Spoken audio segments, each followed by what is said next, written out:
Imagine you're walking alone through the quiet halls of a church at night. The candles are still burning, but the silence is heavy. You hear footsteps behind you, but no one is there. Then, from the corner of your eye, you see her, dressed in black robes, her face pale, her eyes glowing yellow in the darkness. A nun. But not just any nun. This is the figure that has haunted human history for centuries. This is Valak, the demon that mocks faith itself. And tonight, we at RivoTV are going to uncover the terrifying truth behind one of the most horrifying demons ever recorded in history. Back in the 12th century, deep within the Romanian mountains, an ancient stone fortress stood silent against the night. Inside its cold, damp chambers, a ritual was taking place. Candlelight flickered against crumbling walls, shadows twisting and stretching like they were alive. A priest dressed entirely in black traced his fingers along a circle carved into the floor. In its center was a symbol no ordinary man should ever see, the double-headed serpent. His hands shook as he held up a heavy, leather-bound grimoire, the Lesser Key of Solomon, a book rumored to hold the secrets of 72 demons. And there, in bold letters on a single page, was the name, Valak. The priest whispered the forbidden incantations, believing he could summon and control the demon. He had heard the promise, that Valak would grant his summoner unimaginable wealth, endless gold, and treasures beyond any king's dreams. But he had not heard the warning, that Valak was never meant to be controlled. The air grew thick. The candles went out one by one. And then the ground beneath the priest cracked open, spilling smoke and flame into the chamber. From the fissure, a figure began to rise, its head bowed, its yellow eyes glowing with hatred. Valak had arrived. But before the demon could fully manifest, the fortress was stormed by church warriors. They carried crosses, swords, and one sacred relic, a veil said to contain the blood of Christ. As they poured the holy blood onto the crack in the earth, Valak's scream shook the walls of the fortress. The shadow was pulled back into the abyss, and the fissure sealed shut with stone. The fortress was later taken over by the church and transformed into the Abbey of Carta, where nuns prayed day and night to ensure Valak never returned. For centuries, silence. Peace. The world forgot. But Valak was only waiting.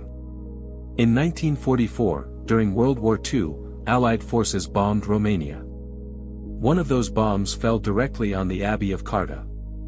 The ground shook. The ancient seal cracked open once again.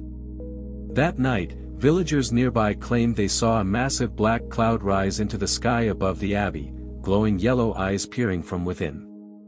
The prayers that had held Valak at bay for centuries were broken in a single night. From that moment, the abbey became cursed.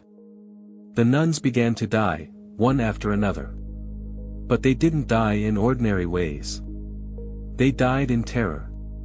Some claimed they heard the cries of children, others saw shadowy figures luring them into the dark. One nun swore she saw the abbess's face in the shadows, only to realize she was being led to her death. Valak had found a new form to mock the faithful, the black-robed nun. To take the image of a servant of God and twist it into a mask of pure evil, that was Valak's cruelest weapon. But Valak's story doesn't stop with the abbey. He moved through time, finding new victims, new hosts. One of the most infamous was Maurice Theriault, a Canadian farmer known to his neighbors simply as Frenchie. Maurice's life had always been filled with pain. His father was abusive, his childhood scarred by violence.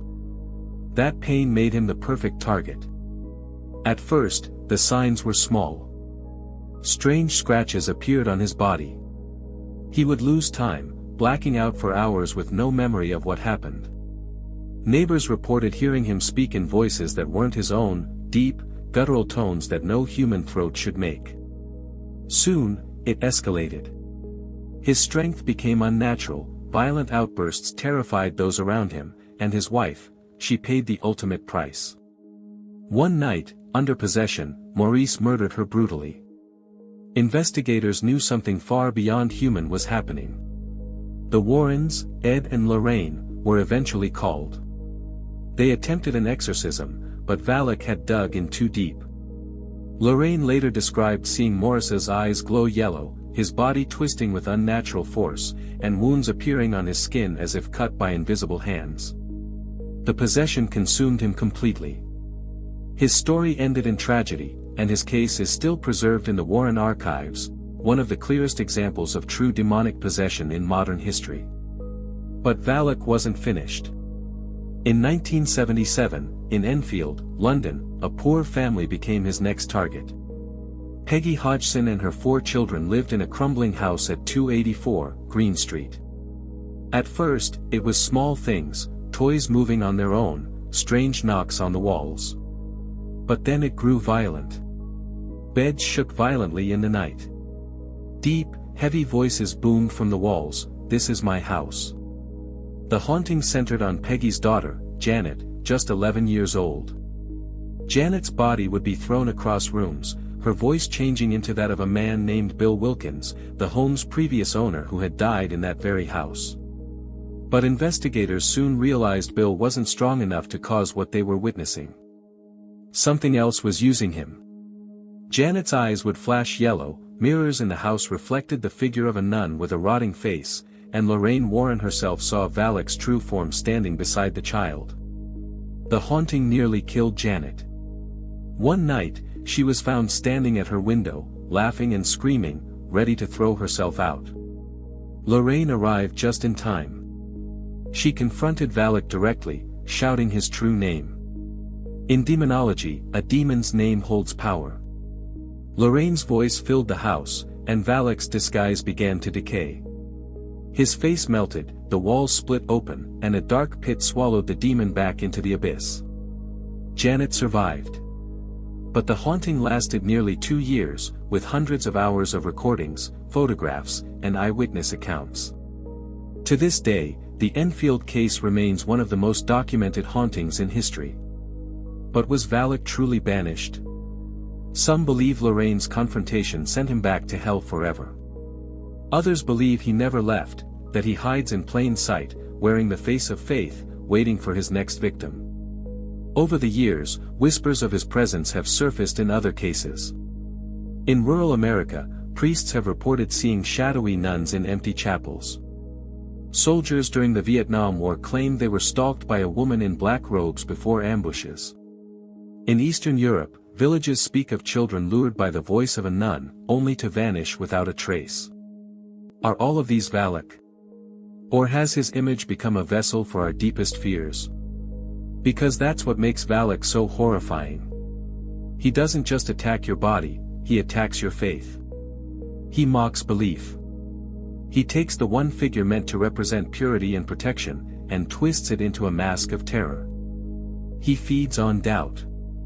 And when faith cracks, fear takes over. So now we ask, where is Valak today? Locked away, defeated, or still walking among us, hidden behind the face of someone you'd never suspect?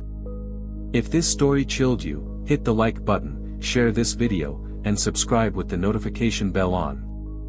And don't go anywhere, our next episode will take you into one of the strangest mysteries of modern history, the night the government allegedly fought a battle against an unidentified flying object. A story so bizarre, and so terrifying, that it still remains classified to this day.